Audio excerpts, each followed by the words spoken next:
একজন ঘরের স্ত্রী হয়ে আপনি যদি আপনার স্বামীর কষ্টটাই না বোঝেন না, তাহলে আপনি আপনার স্বামীর স্ত্রী হওয়ার আপনার কোনো যোগ্যতাই নেই। কারণ একজন পুরুষ তার কষ্ট, তার ব্যর্থতা, তার চোখের পানি সহসায় বের করতে পারে না।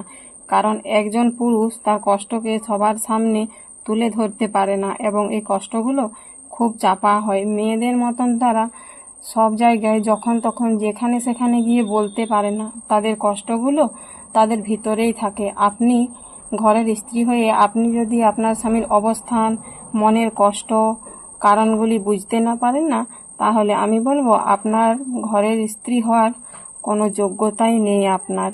আপনি এখনও তার পরিপূর্ণ স্ত্রী হয়ে উঠতে পারেননি। একজন প্রকৃত স্ত্রী তার স্বামীর মুখ দেখলেই বুঝে ফেলে যে আমার স্বামীর পকেটের কি অবস্থা, আমার স্বামী কেমন আছে, তার মনের অবস্থা কি।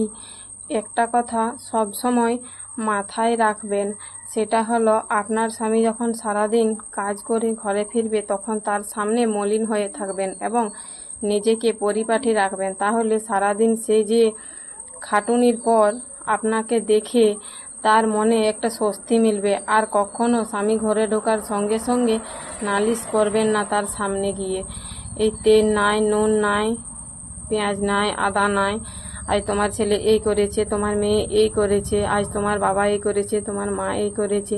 এই হাজারটা অভিযোগ নিয়ে কখনো করবেন না। কারণ একটা পুরুষ সারাদিন হাড় ভাঙা খাটুনির পরে ঘরে আসে, ঘরটাই তার শান্তির জায়গা। সেখানে ঢুকেই সে যদি অশান্তিগুলো দেখতে এবং শুনতে পায়, তাহলে তার যাওয়ার জায়গা আর কোথাও থাকে না।